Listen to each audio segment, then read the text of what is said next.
my name is Stephen Callaghan, and my video for Heritage Week 2021 is Cemeteries and Soldiers. This will examine the relationship between the main burial grounds in Birr and the various soldiers that are buried there. This video is funded by Creative Ireland and is brought to you by Offaly Libraries. So, why are there so many soldiers buried in Birr in the first place? Well, during the height of the Napoleonic Wars, it was decided that the town required a barracks. A site in Grinkle was selected, and construction began on the 21st of February 1809 at an estimated cost of £43,000.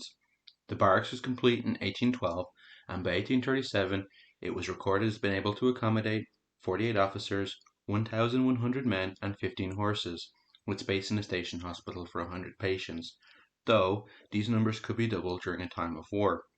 The barracks was continually occupied by the British Army until February 1922.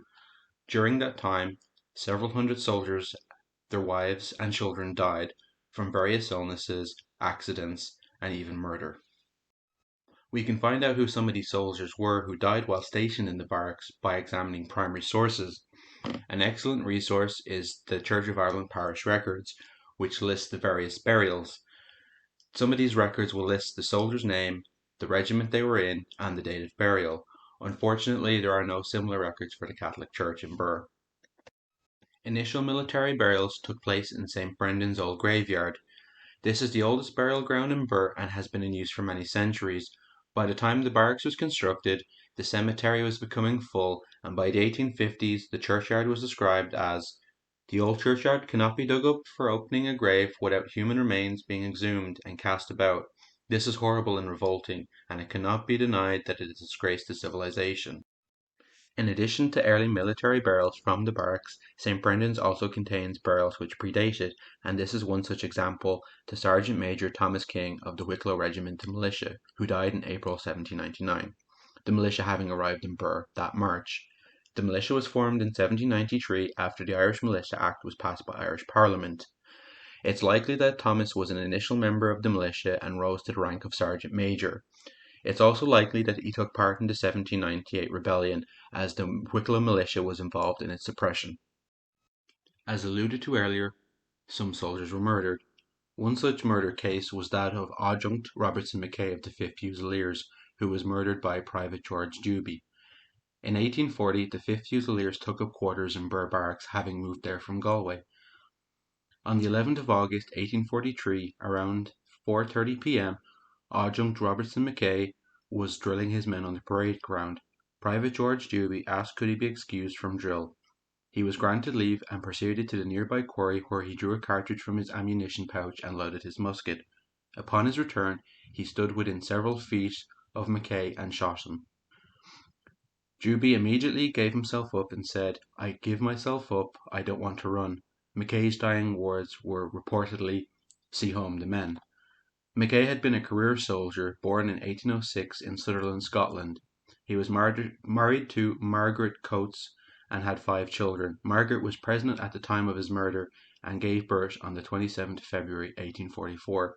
The child was named Robertson, presumably in memory of his father.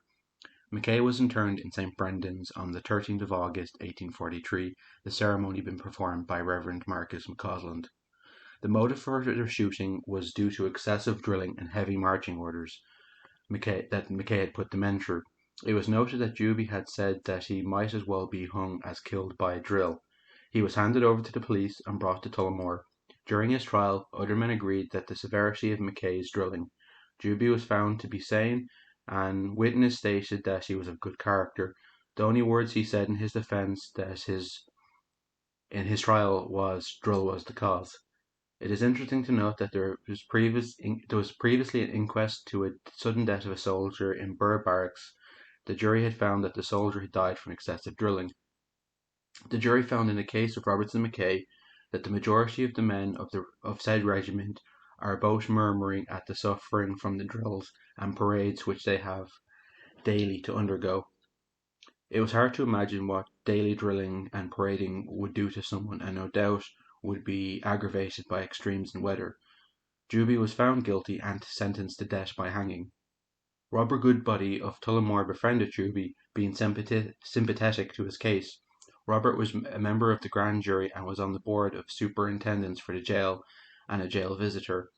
Along with others, he tried to have Juby's sentence reduced, but his efforts ultimately failed. Robert even offered to walk with Juby to the scaffold and be with him while the sentence was carried out. From his cell, Juby wrote numerous letters, some of which were published. His sentence was carried out on the 10th of April, 1844, at Tullamore Jail. Presumably, he would have been buried in the jail in comparison to the lavish box tomb afforded to McKay, as pictured here. While not directly connected to the barracks, the following tomb in St. Brendan's graveyard cannot be ignored. This is the final resting place of Major George Washington Holmes, of the 92nd Gordon Highlanders. Born in Dublin around the 1770s, he spent much of his early life in North America, where he worked in civil employment. When he returned to Ireland, he received a commission into the 92nd Gordon Highlanders. He was present in Egypt in 1801 and fought his way through the Peninsular War, where he was wounded at the Battle of the Pyrenees and the Battle of Nive. He was present at the Battle of Waterloo, where yet again he was severely wounded. Major Holmes' impressive service entitled him to the Sudan's Medal for Egypt, the Military General Service Medal with the clasps Egypt, Victoria, Pyrenees, and Nive, and the Waterloo Medal. After leaving the army, Major Holmes settled in Parsonstown, where he is recorded on the 1821 census as residing in a two-story house at No. 4 Oxmantown Place, with his wife Mary, their two daughters, Jane, aged 14, and Georgina, aged 11. Major Holmes died on the 1st of January 1852 at the age of 82. The local newspaper, the Kings County Chronicle, published a substantial obituary in which it referred to him as "a lion on the field of battle, yet as mild and benevolent in peace as a lamb." The paper also noted how when leaving his house he would take fruit and a halfpenny, the fruit given to his neighbour's children, and the halfpenny to charity. The day of his funeral every shop was closed, and the funeral itself was attended by almost every inhabitant of Parsonstown. As previously mentioned, at the time of the construction of the barracks in 1812, St. Brendan's graveyard was already becoming full, and a new burial ground was needed for the town. Between 1812 and 1815, a new burial ground was open. This is known today as Bully's Acre, or as it was known at the time, New Churchyard. The name is slightly misleading, as the burial ground was intended to act as a chapel of ease for Parsonstown and to cater for military burials from the garrison. Today, Bully's Acre only contains a handful of memorials. This is one such military example to Archer Frederick Ward of the 73rd Regiment of Foot, a 15-year-old who died in October 1847, the memorial being erected by his father, late Colour Sergeant John Ward. Military funerals would have been commonplace in the cemetery. On the 8th of October 1851, a more unusual funeral took place. Major Henry George Hart of the 49th Regiment of Foot, in full dress uniform, headed a procession of some 200 soldiers to the burial ceremony of a Protestant and Roman Catholic soldier. The funeral was well attended, with many well-respected civilians from the town present. During the ceremony, some young boys had gathered on the burial ground boundary wall. While not disruptive to the ceremony, they seemed to irk the Major. Despite several members of the Irish Constabulary being present, the Major decided to take action against the boys. Picking up some yellow clay and stones from the freshly opened graves, he began throwing it at the little boys, his hat falling off with his exertion. Once the Major had successfully dispatched the boys, for some unknown reason he decided to pelt some of the people attending the funeral. The Dublin Evening Packet and Correspondence states about the event: "His successes were great, and there was no doubt if he were at the Cape he would do wonders; in fact, he would scatter the savages like dust before the whirlwind." One gentleman attending the funeral, Mr. Thomas Winter, was pelted in the chest with a piece of clay containing a stone, which hurt him. After, he was collared by some soldiers and forced to leave. Mr. Winter's assault by the Major resulted in a court case. During the case, Mr. Winter stated that he had conducted himself in a respectful manner during the funeral. The Major pleaded that he did not assault Mr. Winter. The jury settled in favour of the plaintiff and awarded him 1 farthing damages and 6pence for costs. By the 1850s, Bully's Acre was recorded as being a receptacle for vagabonds and dissolute women. Cryptic hints in the newspapers of the time suggest that a dedicated military cemetery would be the Army's solution to the appalling state of the town's burial grounds. The United Service Gazette reported that strange rumours of revolting scenes at the burial of the military in a garrison town not 100 miles from Parsonstown have reached our ears. as the consequences are likely to be serious to those upon whom the culpability rests, and since the commanding officer has taken up the matter, and no doubt, as in duty bound, has reported it to the General, we refrain from entering into details, merely premising that, should these reports find confirmation, it is not very likely that the affair will be permitted to rest here. As a result of this, a new military cemetery opened in May 1853 in the northeast corner of the training grounds, the 14 acres, adjacent to Birr Barracks, this land already in the ownership of the War Department. Since its opening in 1853, the military cemetery was extensively used. It was even extended in 1874. Pictured here is one of the 3 Great War casualties that are buried there, this grave belonging to Private James Golding of the London Yeomanry. Also pictured are his Great War campaign medals, which are noticeably missing his silver British War medal, which was likely scrapped at some point. Also pictured is his memorial plaque, which was sent to his wife Sarah. Today, Birr Military Cemetery contains 52 named memorials, 2 unnamed iron crosses, and a grave surrounded without a memorial. This is a relatively small number in comparison to the estimated number of people interred in the cemetery, which is likely to exceed 300. The majority of the memorials and unnamed graves are those to children, like this example here to Arthur Granger, who died in 1886, the son of Sergeant and later Lieutenant and Quartermaster James Granger of the Leinster Regiment, whose medals are present here. As previously discussed, the pre-existing burial grounds in Birr were beginning to fill up and become neglected by the 1850s. This solution was fixed by the opening of Clonagh Cemetery in 1869.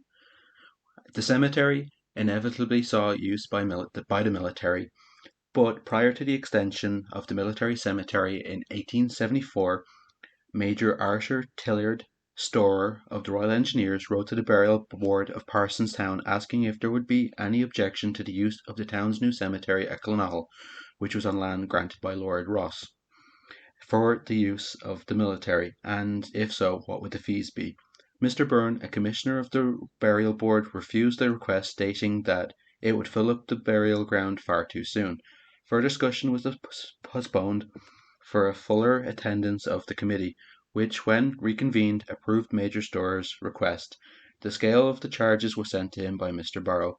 At the time of the opening, Clonagh Cemetery was advertised as "This extensive and beautiful situated burial ground has been appropriated to its present use with much labour and expense, and every arrangement has been made to ensure desirable burial accommodation for all classes.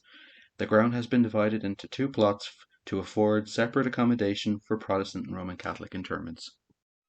Clonagh Cemetery contains many interesting burials. However, many of these are unmarked, such as this example to Alexander Campbell of the 38th Regiment of Foot. Alexander was born in Scotland in 1795. He was commissioned without purchase into the 38th Regiment of Foot on the 17th of December 1813. At the time, the battalion was heavily engaged in the Peninsular War, having arrived in June 1808. Alexander took part in the Battle of Bayonne, which was on the 14th of April 1814, which was the last great battle of the Peninsular War. He left France in September 1814, but returned after the Battle of Waterloo, remaining until December 1815. Despite actually being in France and having taken part in the battle, it seems he was not entitled to the retrospective campaign medal, the Military General Service Medal, which was issued in 1847 to surviving members of the campaign. From June 1818 to March 1822, he was in the Cape of Good Hope.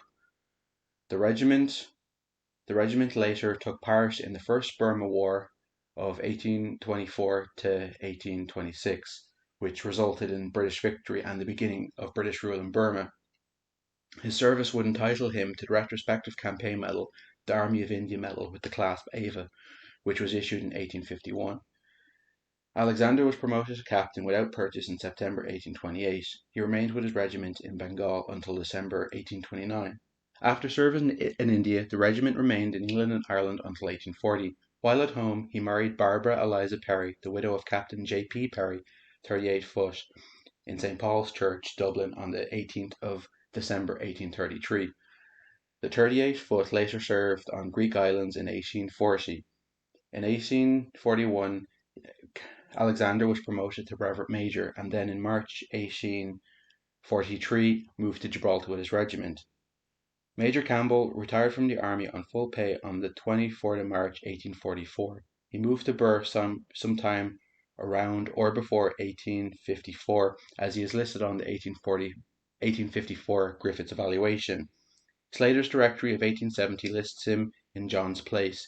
It's interesting to wonder if the Major took note of the memorial to the Butcher of Culloden in Cumberland Square, a reminder of how the Campbell clan, which Major Alexander Campbell was potentially a descendant of, and how they had fought on the government side during the Jacobite War. His promotion to colonel was probably around this time too, and also honorary. Colonel Campbell spent the rest of his days in Birr and died on the 3rd of November 1874 at the age of 82 at his home on John's Place. Another interesting unmarked grave is that of Quartermaster Sergeant George Woods of the King's County Rifles. George was born in the parish of St. Mary's around 1808. He was a weaver by trade before he enlisted into the 30th Regiment of Foot at Tipperary Town on the 25th of January 1825. He served in the East Indies, Bermuda, and North America. He was promoted to corporal in February 1827, then to sergeant in March 1828, and then to quartermaster sergeant in January 1847. He was discharged at Chatham on the 28th of November 1848, having been found unfit for further service. Upon his discharge, he was described as being 5 foot 6 inches tall, with hazel eyes and brown hair. After his discharge, he spent 5 years as a barracks sergeant, then joined the King's County Rifles. In 1858, he is recorded as living in a slated cottage on Grove Street, Crinkle, just beside Birr Barracks. He was sharing the cottage with John Sweeney, a local contractor. George married Mary Goddison in St. Brendan's, Church of Ireland Church, on the 18th of November 1862.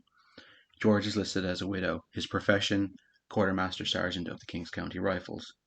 He died in August 1875, having served some 40 years in the regular army and militia.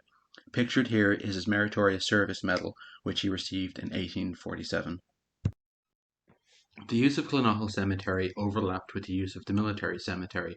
However, Clonaughel was popular with officers and their families. One such officer is Lieutenant Douglas Archibald Ross of the Royal Scots Fusiliers, who was accidentally killed on the 1st of August 1889.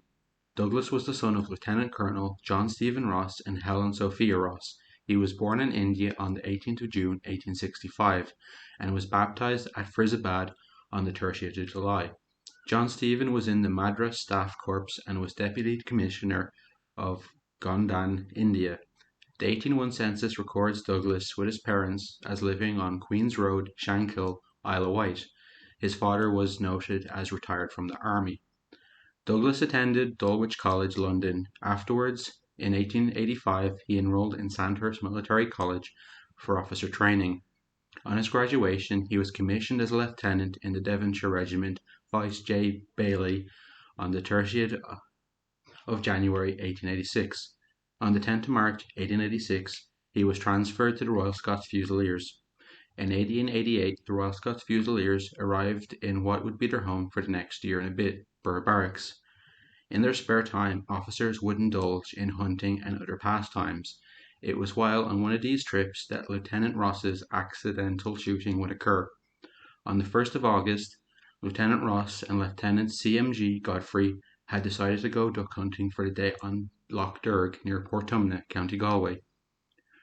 They were driven out as far as Derrylahan, where the residence of another officer was. From here they made their way to Carrighorrig, County Tipperary, where they employed the service of a boatman, James Hera, to take them out on the lake. Around 1 p.m., the boatman drew the officer's attention to a flock of plover on the shore. Lieutenant Godfrey took aim at the birds, and as he was about to discharge his gun, Lieutenant Ross immediately stood up, receiving the full blast of the shot to the back of his head, blowing away part of his head. The poor lieutenant was killed instantaneously. The boat was quickly brought ashore. At the same time, another boat containing Doctors Golden and Dr. Goodbody from Parsonstown appeared, but alas, nothing could be done. An inquest was held a few days later in a public house in Carrighorrig, County Tipperary, where Lieutenant Godfrey was acquitted of all blame in this tragic accident. Lieutenant Ross's parents arrived in Birr a few days later and decided that he would be buried in Clonahall Cemetery, and a nice plot was selected almost in view of the barracks. The funeral took place on Monday, the 5th of August. The coffin was removed from his quarters in Barracks, C Block, by his comrades. The coffin was brought to the cemetery, with the band playing music as they marched. Upon reaching the cemetery and burial plot, a funeral service was commenced, with a firing party ringing out 3 volleys of shots afterwards. The funeral was well attended. An interesting grave that one might come across during a casual stroll of Clonahall is that of James Carroll. James enlisted in the 2nd Battalion, 14th Regiment of Foot. The battalion was formed in 1858 and was sent to New Zealand in 1860 to take part in the Maori Wars. He was recorded as having been wounded in the stomach by a bullet during the campaign. However, there are no records to substantiate this claim. For his service, James was presented with the New Zealand Campaign Medal, which he wore at Pride. After James's army service, he settled in Birr and married in 1879. He had 4 children with his wife Mary. Mary later died in 1917. Her death certificate records her place of death as Birr Workhouse and her residence as Fortle. James died from pneumonia. His obituary records that he was the oldest member of the Old Comrades Association of the 14th Regiment of Foot at the time. His funeral was well attended, with representatives from the Birr branch of the British Legion, headed up by Captain Arthur Henry Whitehead, late Leinster Regiment, the last post sounding during James's funeral. Finally, we will look at the unassuming grave of Captain Arthur Henry Whitehead. Arthur was born in Lancashire, England, but lived in Birr, where he was a manager of the maltings. He married in 1909 and was commissioned into the 2nd Battalion Leinster Regiment in late 1915 and went overseas in December 1916. In mid-1917, he was awarded a military cross as part of the King's birthday honours. Just short of a year later, he was awarded another military cross for his actions in France. The citation for his award reading, "For conspicuous gallantry and devotion to duty during the operations near Goel from September 28 to October 3, 1918, throughout which he set a very inspiring example. He made numerous reconnaissance of the most forward positions and brought back most necessary information. On October 1st, whilst working his way to the front post, he and his runner came under heavy direct machine gun fire. The runner was wounded, but he managed to pull him into a ditch and bound up his wound, and succeeded in bringing him to the next post, all the while under heavy fire at close range. After the war, Arthur helped to organise the Old Comrades of the Great War Association in Birr, and was also involved with the Birr branch of the Royal British Legion from its founding in 1925. He was chairman of the Birr branch for over 20 years, and he died suddenly of heart failure in his residence at Oxman Town Mall in February 1939. While we have only taken a brief look at the various cemeteries and the soldiers they contain, we can see there are many interesting soldiers buried within the town. There is clearly more work to be done in this area and more interesting soldiers to be uncovered. For more information, see my books Heart and Soul, A History of St. Brendan's Graveyard in Birr, and Birr Military Cemetery, A History of the Cemetery and those interned there. Also, make sure to follow my blog, The Barrack Square, at thebarracksquare.ie.